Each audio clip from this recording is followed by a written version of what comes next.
we were last in parliament with Ramaphosa, when I asked him about this, he agreed with me. He said, I fully agree, we must insource workers. I fully agree, we must beneficiate in South Africa. But I don't believe him got an need.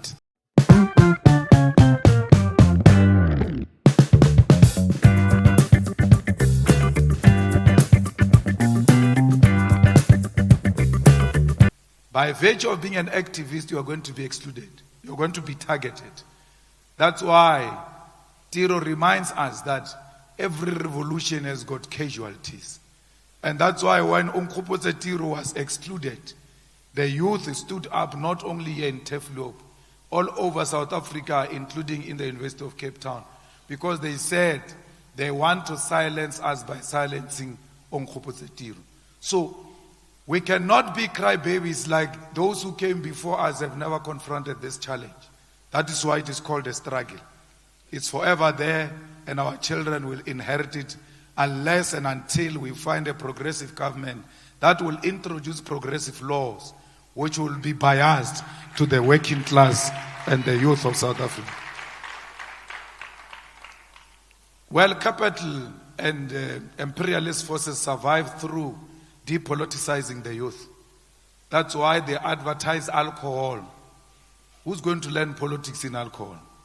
That's why they want to make you believe so much that by going to church our problems are going to be solved. That's why you pray for the God of Israel, the God of Jerusalem, that is bombarding innocent children of Palestine. And they want to keep you there because they want to depoliticize you. They want to use religion to lull the society so that the society is not political. We are where we are because of the occupiers, not because of Zimbabweans. They do that to you because they depoliticize you. And that's why I'm telling you what I'm telling you, even when they say to you, don't vote for him because he says these things that he's saying, don't vote for him. I don't care about votes. I care about politicizing the youth. As long as you are politicized, if you are politicized, you are going to rise one day against the system, the evil system of Donald Trump. Why should we prioritize elections and votes over the lives of innocent children? That's why they say to you, you are unemployed because of Zimbabweans. You don't have land because of Zimbabweans. You don't have economic opportunities because of Zimbabweans. We faced Zimbabweans. We faced Malawians. We took them home. Some Zimbabweans are still in Musina. If you are staying in a back room, you are still staying in a back room even when Zimbabweans are gone because they lied to you. They said to you, all of your problems are caused by Africans. How can a person who's suffering the same pain as you cause you a problem? You are all victims of capital. You are all victims of slavery. You are all victims of colonialism, of imperialism. All of Africa. That's why when you go to America, to China, to Eastern Europe, everywhere of Europe, and you say, I'm from South Africa. But oh, how is Lagos? Because they can't differentiate all of you. They are treating you as one. Because you are hated everywhere. Then they come in and depoliticize you by planting a seed of division. And you see your fellow African as an enemy. And you see a European occupier as an investor. Here is Alexander. Millions of black Africans are squeezed together in one place.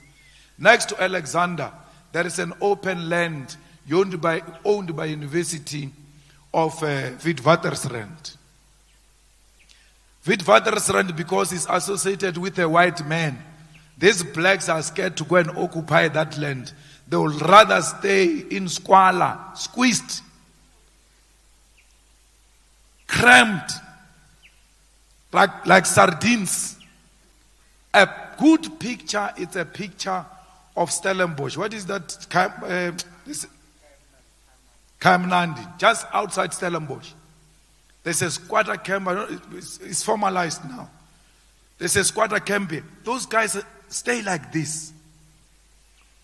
And it's a bit on a hill. When you are there, there is a beautiful land, green all over, going those many hectares, with one house of a white man in a 3,000 hectares of land. One white house, British colonial design house. They will never go there. When you mine platinum, when you mine chrome, those who go and mine it is jobs. When you produce it and process it in a factory or industry here in South Africa, is jobs. When a finished product is produced and is sold to the outside world, is economic opportunities accompanied by jobs.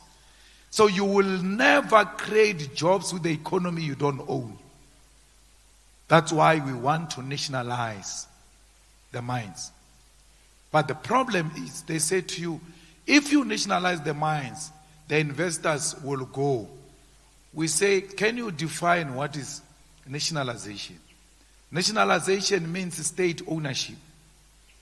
So, we've got schools that are owned by the state, including this university, state-owned. Therefore, it is nationalized.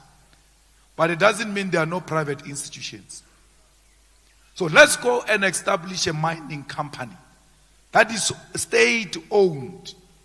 When there are minerals that, like the Mokopane one is talking about, there in Mokopane, I don't know if Anglo is still mining itself, because Anglo is no longer mining in South Africa.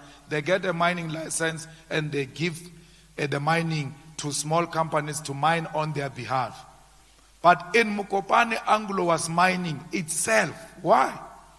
The mineral was so profitable. The platinum in Mokopane, you didn't have to use sophistication and blast and all manner of things. Just with excavation, you are able to produce that platinum. It is profitable because you don't spend money to take it out. A teacher that was teaching me geography in Motlaganeng in Seshiu still drive the same Corolla I was driving when I was in high school. Why? Even teachers who are graduates, the civil servants who are graduates, they cannot afford to be loaned money by banks. That's why we must have a state-owned bank, so that we can bank with our own employees. We can finance their cars. We can finance their own houses. We can finance those who don't qualify for NSFAS because their parents work for government. Even when they are not paid nothing, the parents don't have nothing. But they say, no, she's working for government, therefore we can't finance you through NSFAS. The missing middle must be financed by the state. How do we finance them if we don't own the strategic means of the economy? Every economy that is able to sustain itself is an economy that is owned by the people, not the minority few. And we fully agree that beneficiation must happen. When we were last in Parliament with Ramaphosa, when I asked him about this, he agreed with me. He said, I fully agree, we must in-source workers. I fully agree, we must beneficiate in South Africa. But I don't believe in Garana need. Thank you.